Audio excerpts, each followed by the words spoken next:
Welcoming Salt Lake City herself, stand-up comedian Eileen Dobbins. Here with sister Erin Dobbins, a self-appointed film critic, also from Salt Lake. Here Thanks, I am. Cam. Excited to be here. Likewise, progressive texting myself here. So it's, I've seen Erin in some of the other Mystery Science Theater influence podcasts, and we just we're just conversing. I was all for new collaborations and everything, and we picked a topic of theater adaptations and stage plays, and you sent me the list, and I was like, whoa. It's like, this is key stuff. This is like just so many different movies and shows. That's like, yeah, that's cool. I think that's a good point, Cam. As we were researching, of course, films that we're familiar with that have meant something to us and stories that we've connected with, even I was surprised at just the sheer volume of films that have been adapted from plays, and obviously some of them being more successful than others. But we're very excited to talk about some of these stories that have impacted us. At least I know I am. And just really excited to be here on the podcast and share some of that with your audience. Yeah, I'm really excited as well. And it's cool, like going through this exercise. It's funny how the stories that we liked, other people must have liked a lot because they were done not just once in film, but many of them several times. We noticed like the same stage plays. So it's kind of fun because in going through, we were able to find like a good example and then sometimes a less good example of an adaptation. I think we can say bad example. I think we can admit I didn't want to offend anyone involved in the 1938 Gary Cooper production of or was it 38 or 33 or whatever. Yeah. Same difference. Yeah. One film that I think really stands out to me, and I guess a theme amongst these films that stands out to me is often you would have your stage play, and then frequently it would be adapted into like a musical later on. And one that I, of course, love is Pygmalion. Mm-hmm. And just, the journey of Pygmalion, right? Where, of course, you have a successful stage play and then a pretty successful film adaptation. And then, of course, My Fair Lady coming in 1964. I think of stories like that. And I noticed there were several Eileen and I thought of as we were thinking of some of our favorite films that have that in common, where the stage play was great. Maybe there was a film, and then later there was even a musical. But that's one that really stands out to me as something that's obviously been, like Eileen said, successful enough that it's been a repeat story and a film that's been done and done and done again. 1,000%. Which is your favorite version, Erin, of Pygmalion / My Fair Lady / what, which one do you like best? That's a great question. I think I do really love that 1938 version with Leslie Howard. I feel like as far as adaptations go, you really maintained, they really retained the dialogue and the integrity of the story in its play form. Mm-hmm. Of course, with Leslie Howard being kind of that more dramatic roles. He's in other films like Gone with the Wind and in these more heavy dramatic roles. So it's nice to see him in a more comedic capacity. Kind of embraced soap operas, kind of. Yes. Yeah, kind of the melodrama, and seeing him in this more comedic role, I think, is really interesting and different from a lot of his other work. So I would say that adaptation was probably my favorite, although I must say the dialogue between Pygmalion and My Fair Lady is almost verbatim the same. So it's not like they did a lot to change the actual story or dialogue. They just added all of this fantastic music to My Fair Lady, which is really cool. Well, Shaw is such a fantastic wit. So the dialogue is great, but my favorite version is the least true version to the original. I like She's All That from 1999. Because I think it's one of the more inventive and well updated. Like, what a great job of taking in a classic story and updating it to that time. It's a wonderful little time capsule of 1999. No, that's true. That's true. Of course, you have like Freddie Prinze Jr. and who doesn't love Freddie Prinze Jr., especially in 1999? Dear.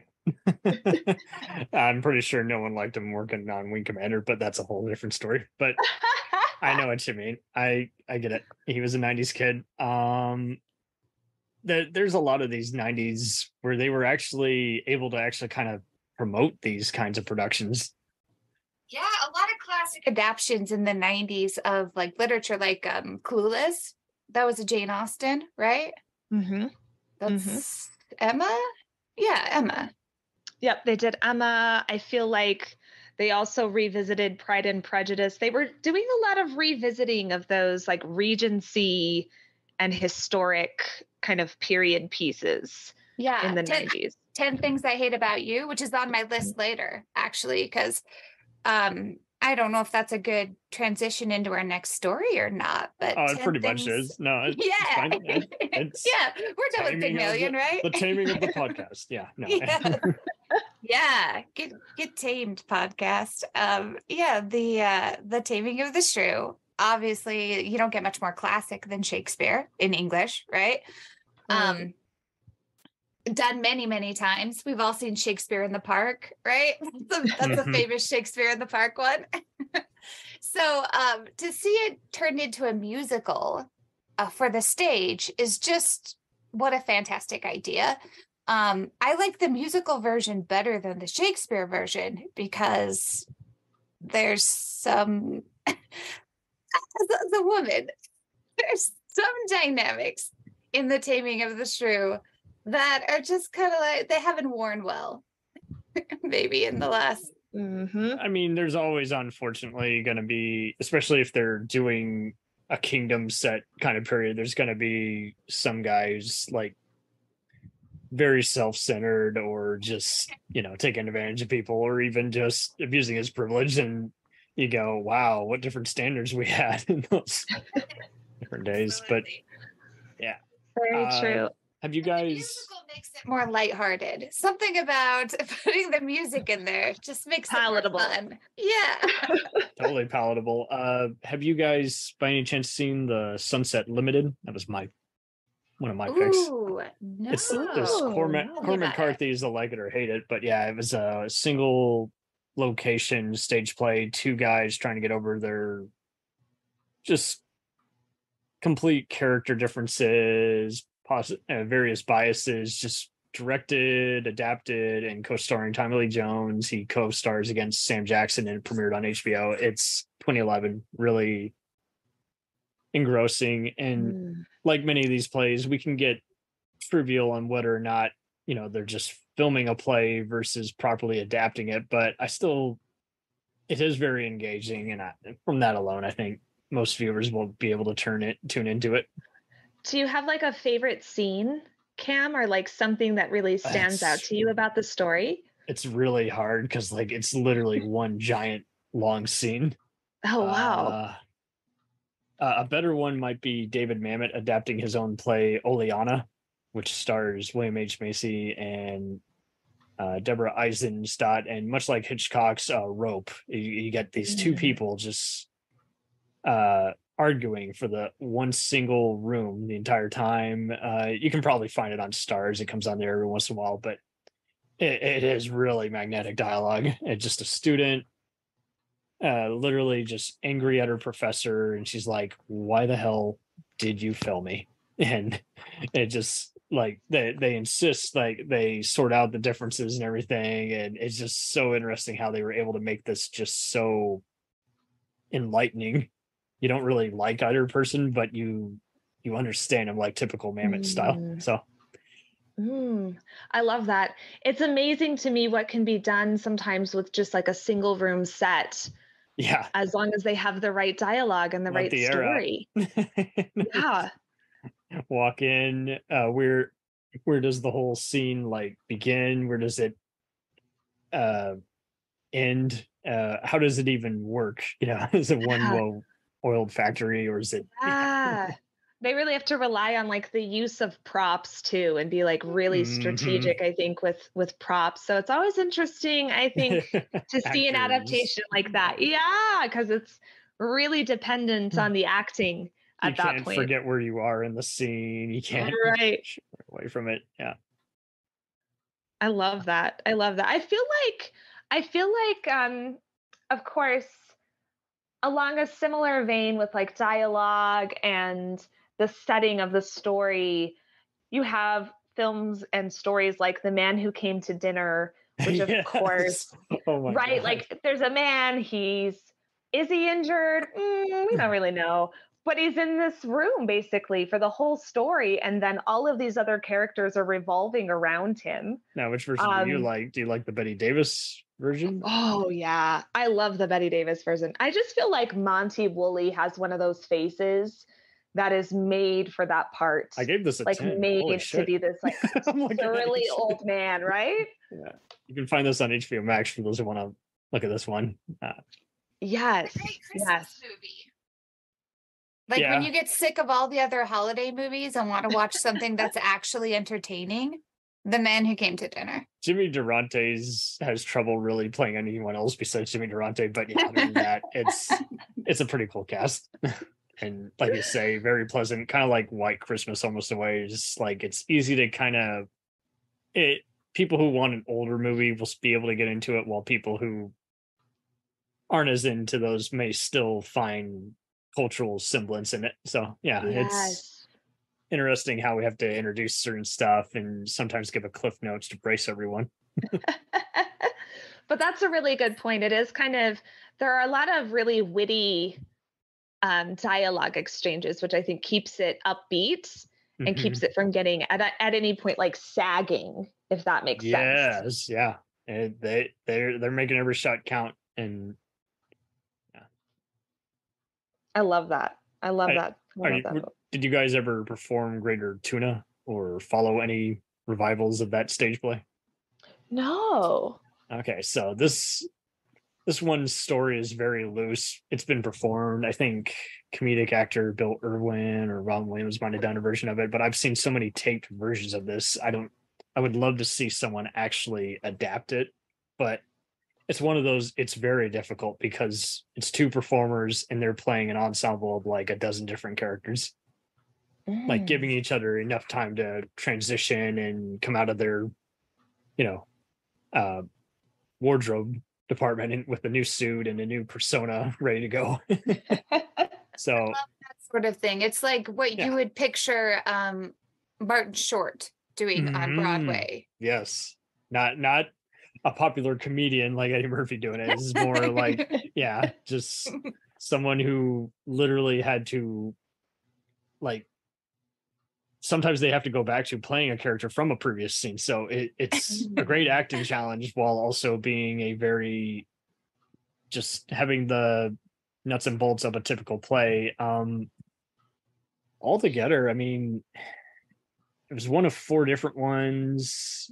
The setting is actually Tuna, Texas. So, but yeah, it's a fictional town claiming to be the 3rd smallest in the state. And it's, people have noted how they're all eccentric and everything, but okay, so I take it back. Apparently there is a HBO production of this, but it's just so witty, just kind of like any version of Much Ado About Nothing, where you are just going on for the ride of your life. And even though sometimes the men are in drag and not giving the best female voices they could possibly attempt, it's still, the ambition is just to be admired. Yeah. I love that I'm going to come away with this with a nice watch list. Right. I'm not going to give you anything that's like too pretentious or too silly. Oh man. That's the thing about a stage play, right? Is it has to be witty. You can't get away with bad dialogue. Right. And if it's not the best, just fess up. It doesn't all have to be 100% every time, Yeah. Oh, wait, I take that back. You can have bad dialogue if you have really good music. People don't. There you go. Like a lot of Broadway successes are like maybe not impressive on the dialogue, but the music comes through. That's true. The right music can redeem a show at times. But it doesn't redeem the Strawberry Blonde. No, it doesn't. It doesn't. So so that the stage play, what is it, on a Sunday afternoon, or it happened on a Sunday afternoon? I always get it confused. I think it's what a generic name. One Sunday afternoon. What a bad title. Can I just say? That's a bad title. Because it's so unspecial. I can never remember it. But it's a wonderful play from the 30s, early 30s. And it was made then almost immediately into like no waiting. No waiting. Into a film, but a really bad film. Oh, so bad.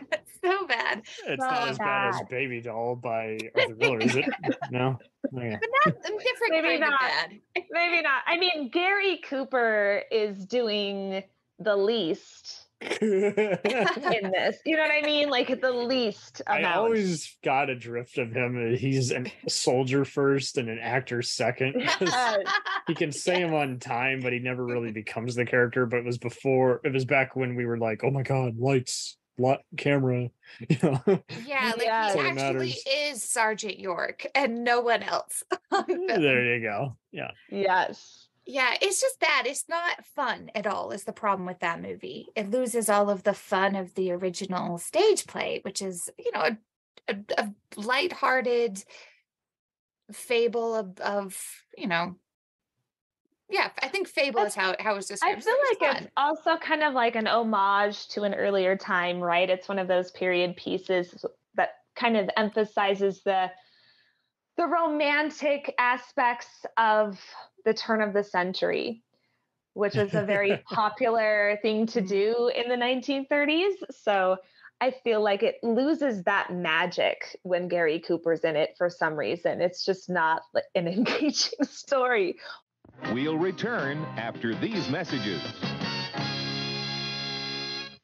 Hello and welcome to Culture Shocked, the pop culture podcast brought to you by four aging millennials and our outdated opinions. Join us every Tuesday as we discuss movies, TV, games, and even music, new and old. Dude, what do you think you're doing? Are you seriously trying to record a promo without us right now? Well, yeah. Dude, you can't just do the promo by yourself. Who's gonna listen to that?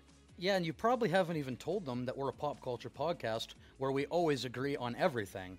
For instance, the Sam Raimi trilogy, easily being the best of the Spider-Man movies. No. But I think we can all agree that Jaws is a classical masterpiece.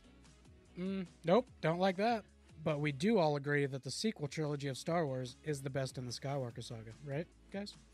That comment is so ridiculous. I don't even know where to Anyways, that'll do it from all of us here at Culture Shock. Thanks for listening. Do you ever find yourself thinking about who would win in a fight between Goku and Superman? Hi, I'm James Gavsey, and on the Who Would Win show, me and my co-host Ray ignore anything important happening in the outside world and debate fictional battles between characters from comics, movies, and video games. We got a new show every week, and almost always am I the winner. Yeah, not true, Ray. In the past, we've discussed such matches as Captain America versus Darth Vader, Solid Snake versus the Iron Giant, classic matchups like RoboCop versus Terminator, and even the Muppets versus Sesame Street. That one was crazy. So if you're a fan of geek culture and love a spirited debate, check out the Who Would Win show wherever you get your podcasts, or check us out at whowouldwinshow.com.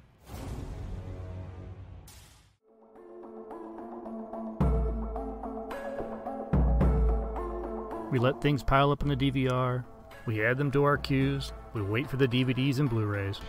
we time shift.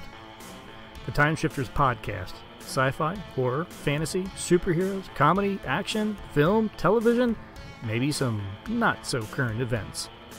Find us on iTunes or at timeshifterspodcast.com. Cool thing about Blind Knowledge is we are in multiple countries. We are worldwide all across the globe. We are in the US. We are in the UK. We are in Canada, Germany, India, Japan. We're in Australia, y'all. BlindKnowledge.com. Now back to the feature presentation. But when they remade it again, only what? Maybe 8 years later? Yeah, like 8 years later? Two presidents later. Well, actually, maybe not two presidents. Two terms. Two presidential terms later. Oh my God. Very different results. Because they also changed the title, which I think helped, to The Strawberry Blonde, which is a way more engaging and descriptive title. Right. And then they cast... Put a song with it. The cast, amazing. Amazing cast. You have what a great idea. James Cagney. You have Olivia de Havilland. You have Jack Carson. You have Rita Hayworth. I mean, great cast. And it was a night and day difference. And you don't think of James Cagney for his comedies, but you really should. He's such a funny actor. Well, that's just it.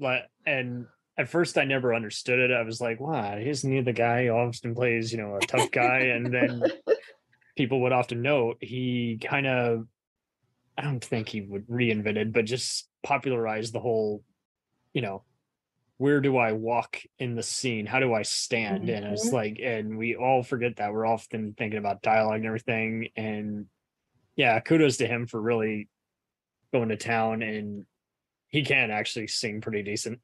Okay, not decent. He's solid, but he's not. He wouldn't be my top 20, but he is still pretty solid. Yeah, that's a great point, Cam. That's a great point. It's the presence, right? It's like stage presence. It's like you said, where is he in the scene? What is he doing in the scene? How is he commanding the scene? And you're so right. I feel like his body language really just really brings life to this character. You guys have watched it together. We rewatched The Strawberry Blonde and couldn't help notice how he's like Jimmy Cagney's like a little bulldog, right? Like I can't not think of a bulldog when I see him, right? Like he's right. Gonna get over the fence and get in a scrap. He's just, I don't know. He's just really endearing, and the whole thing is really fun. And it's a good movie. And Erin, did you tell me it was one of Wes Anderson's favorite movies? He's one of my favorite directors. Yeah, so it's on HBO Max as of right now, and I believe there's an intro by Wes Anderson on there, and he kind of dives into, again, just this like romanticization of the turn of the century and what makes The Strawberry Blonde different from some of the other stories, including location, because The Strawberry Blonde is set in New York City, whereas so many of those other stories and films are actually set in like Ohio and St. Louis and these the very Midwest. specific big cities trombones. Yes. So it's a very different vibe from some of the other stories. And that once he connected that for me, my brain was like, oh yeah, no, that's true. This is a different story. These are people living in a very different climate. Like you can't get more different than Ohio and New York City, right? Kansas and all these other places and all that. And yeah, it is wild. Are you guys there? Favorite thing about this whole thing? Oh, sorry. No. Go ahead. Well, I was just gonna say my favorite thing about the whole Wednesday afternoon Strawberry Blonde storyline, though, is that so they make The Strawberry Blonde. It's a huge success because it's a really good movie. Everyone loves it, right? Including the director Raoul Walsh. He likes it so much that 7 years later he remakes his own movie. That might have been the version I saw, I think. Yeah. With music, right? With Dennis Morgan singing, I think. Oh, yeah. Yes. And it's interesting, like same director, you would think same result. No. Completely different result. No, not even with the exact same script, but with music added. It's a completely different vibe, and it's not as good. It's not as good. Yeah, it is almost kind of like The Odd Couple. Isn't they do like the movie version, but prefer the sitcom cast. It is kind of a. Wait, is there someone who prefers the sitcom cast to the movie cast of The Odd Couple? Cam, is it you? Is it? I know many who, I mean, that Turner Classic movie, Ben Mekowitz even admitted, he's like, I prefer there's just something about their faces. This is more animated, but don't get me wrong, I like me some Matho, and I'm a Robert Osborne girl. What can I say? I just can't get on the Mankiewicz bus. There's a major producer. Yeah, that dude does not get enough credit. I take it you guys are Aaron Sorkin fans too? I don't know Aaron Sorkin. Okay, but I'm adding this to my list. Few Good Men, West Wing, and all that. They did a stage play version of one of the popular West Wing episodes when COVID first hit. But yeah, A Few Good Men, that was a Broadway play before it became a movie. And apparently Lou Diamond Phillips played the Tom Cruise role in one version. So I was like, that's awesome. I wish someone could have taken that. Amazing. I knew Alec Baldwin was going to do like an NBC live TV version, but that's definitely not happening now. So oh yeah, I wonder if he'd play the Nicholson character. Colonel Jessup fucked with the wrong Marine. Excuse my language. Reasons why film adaptations are so important, because like you think about, I see like the playbills sometimes for some of the original, when these plays were originally produced, and I think, wow, I would have loved to have seen this amazing actor in this role, and I never will, right? Because that's the nature of live theater. But it's so important that these great plays get adapted to stage, because even though in a lot of cases you can't quite capture the scale of the theater, or it's different, it's an apples and oranges thing, but it's like the only story way some people are going to ever know the story.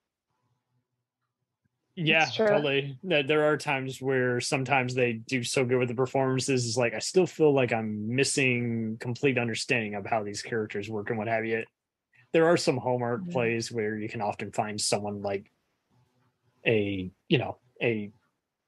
Glenn Close or a just Louis Gossett Jr. type adapting it. But I do applaud some of other Sidney Poitier's key roles. I applaud some of these other, I mean, you guys were mentioning some very key movies. Judy Garland, I think, has done a few. And I mentioned Bette Davis earlier because who doesn't love her? But it's just amazing how they do the role too well to where it's just like, good luck standing out on Broadway. Everyone is so fascinated with the most popular version of it to date. That's such a good point. So hard to stand out sometimes. I got a question for both of you.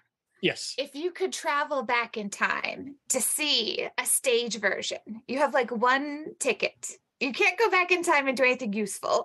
You can't save anyone. You can't change anything. You only have a ticket to go back and see a play. Wow.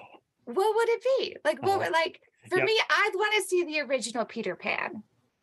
Like, I would love to see that when it first, it broke, like it changed theater, live might theater. Actually be pretty cool because you have to use your imagination as opposed to see preset, visual effects and where the actors stand against a green screen. Yeah, you wouldn't be distracted by anything else, and whether or not the filmmakers did their own style, you would be more fascinated with, just people playing pretend and making you trust that, and casting definitely would be specific, just trying to find someone who can really make you believe they can fly or that they're a Captain Hook. It just because that the original cast is special when the playwright helps to choose them.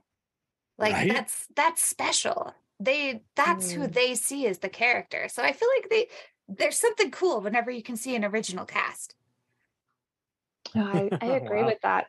I agree with that. That's a really good point. I feel like for me, it would be Arsenic and Old Lace because I just love that story. I think it's so funny and witty and entertaining. And I just imagine it being even more so on a stage with a live audience and everyone really getting into it and interacting with the content. I just feel like that would be a really special experience to just be able to, see it live. And with the original, like you said, the original cast, I can imagine that being even, because I do believe some of the cast members from the film were part of the original Broadway cast, if I'm not mistaken, at least one of the aunts in the film. Nice. So I feel like, that would be a great experience, and that would Suck be at something Disney. We got I'd be theaters interested. Yeah. Oh, that's great. What about you, Cam? Ah, man, a proper. Yeah, this was real struggle. It's just you guys really brought a proper fantasy one. I can't think of many fantasy plays that I've seen. I definitely saw years ago a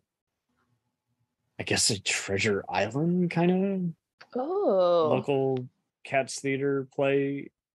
The people were good. I didn't care for the actual teachers or professors there, but I say I would. Man, what is a good stage play?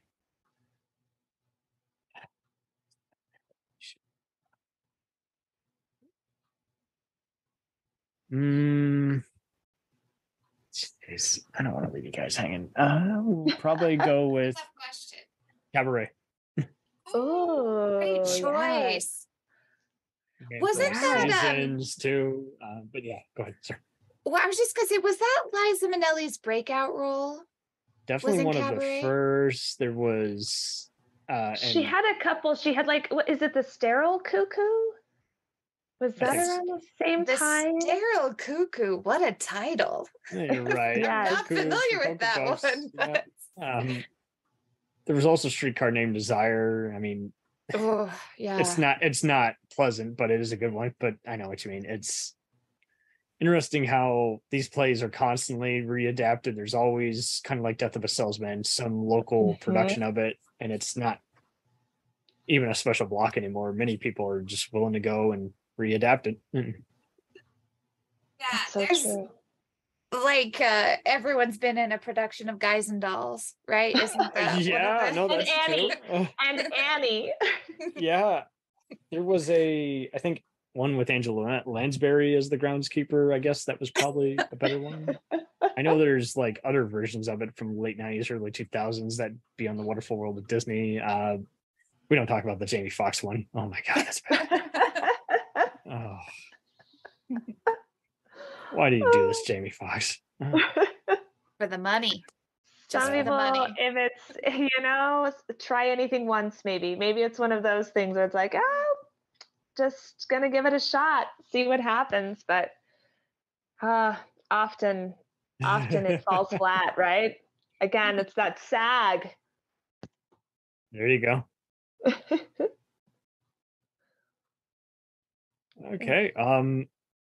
I guess closing thoughts on just which one of where we can find any of these. Anyone who doesn't have HBO Max or a library near them. If you don't mind renting some of them, Amazon has a surprisingly large catalog of older movies. I find. Yeah. But the library is a really great option. I'm glad Canopy you said it. And this other app I always forget the name of are kind of the leading anchors where you can stream and read anything on their app. You just need a current library card. Oh yeah, that's great. And I don't know how they do what they do, but I'm seeing so many people even taping recordings while watching it off of there. I'm like, seriously? They got everything and it's not even on disc yet. I'm like, that's wild. So if it's just a digital upload, they probably got it. Yeah, that's amazing. That's a great resource, like you said, especially for people who don't have a physical library location in their proximity. Yeah. That's a great resource. You can't bust your wallet on every single project that you're watching and reviewing. You got True. That's very true. But you'd be surprised sometimes Yeah, sometimes Amazon will have some of these like on their rotation of available content included with Prime. I know that's Yes. also dependent on your Prime status, but I see yeah. what you did there. I'm I for it, baby. I feel like there's some really great films out there. I think sometimes people are a little bit intimidated by classic film or, some of these black and white films that might appear like they're going to be more dry or less interesting or not current or not relevant. And I would just encourage you to, step outside your comfort zone and give some of these stories a shot, because more than likely, a more popular, more recent version of that story has been presented to you and you've liked that. So you might as well give the original a try, or just experience some of the, the earlier options. That way you'll also have something you can compare your experience to, and then you can be super opinionated like I am and, have conversation points at parties and probably annoy people, but worth a try. Who knows if it's a theater themed or even a TED Talk type hangout. Every party is a TED Talk. There you go. It can be. You guys ever have a assignment where you had to find a good TED Talk and analyze it? Why do you like this one? Yes. It was so hard for me because I was just like, well, I mean, I'm not the audience for what they're discussing, but is that or they're using their hands a little distractingly, but I can't do what they do. I don't really want to critique them. Right. But that was the assignment. It was like, find 5 good ones, find 5 you don't care for. And I was like, this is fun. It gives me an excuse to just watch more TED Talks. Yeah, any excuse, right? I think that another thing too, I always have to remind myself to be, because you mentioned like give the old version a chance. I have to remind myself to give the new version a chance too, because sometimes, especially if I see a play first, and then you see the or the same principle if you read a book first, right, and then you see the film version, and I'm not always open to another interpretation of what I think the story is, right? Which there's beauty in retelling from different perspectives. It's not the same story. It's a different story, and that's okay. And sometimes I have to like let go and remind myself that. But it's worth seeing both because they are going to be different. So you might think that if you've seen a movie, you don't need to see the stage version, but I would just say give it a chance. You might be surprised. It's a completely different experience. It might even help you be a better performer or critic, or why you like what you like. Because I find that so many people have the time, they like a lot of things, but they don't know why, and they're not able to explain it. I'm like, don't leave yourself hanging. Be ready for that inevitable being put on the spot. Right. Improv, baby. Exactly. Split decision making. So what do you guys got coming up that we totally need to check you out in? Erin, well, if you did a front row film roast guest spot a few years back. Yes. Sorry, go ahead, Eileen. Well, I was just gonna say I have if you're in Salt Lake, I have a show coming up next week. Oh, sweet. On the 28th at Waikiki downtown. Man. Awesome. Okay. And just for the sake of the audience, April 28th at Waikiki, is that right? Yeah, April 28th at Waikiki, I'll be joining Crowdsource Comedy I don't think this will air in time. Oh, well, you can think about what you missed. Think about. Damn. I want to instill FOMO, but after you've already missed out, and then follow me on social media, and I'll just tell you when the next show is. So feel sad, and then follow me on I'm social feeling media. sad already. Man, Eileen, how will people follow you? What is your handle? What's the best way? Eileen Dobbins. I'm the only Eileen Dobbins on Instagram. I'm very proud to say. I'll be sure to link it. Episode. But Eileen jokes. is my handle on Instagram, Twitter, etc. Sweet. And as for me, Cam, you never know where you might find me. But if you do find me on social media, you'll probably see some of my projects there. And you can link mine, but I'm also, I also have a handle. It's Erin. No, that's not even right. It's golden.era.erin on Instagram. So you can find me that way and connect with me. And then, of course, any of my projects I will be sharing, and hope to connect with all of you. And who knows, maybe we can talk more about films and stage plays and I'll get you on an audio drama. Yeah. Oh, yeah. Let's do a ham radio sometime, Cam. Oh, there you go. There you go. Can you guess what's playing on here now? You guys rocked it. All right.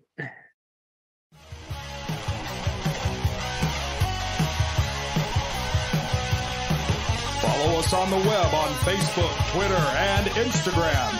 The podcast is available on Podbean, Spotify, iHeartRadio, Anchor, Apple, and anywhere else podcasts are available. Feel free to review our show and leave comments on any of those sites. Thanks a million for listening. It's a jacked up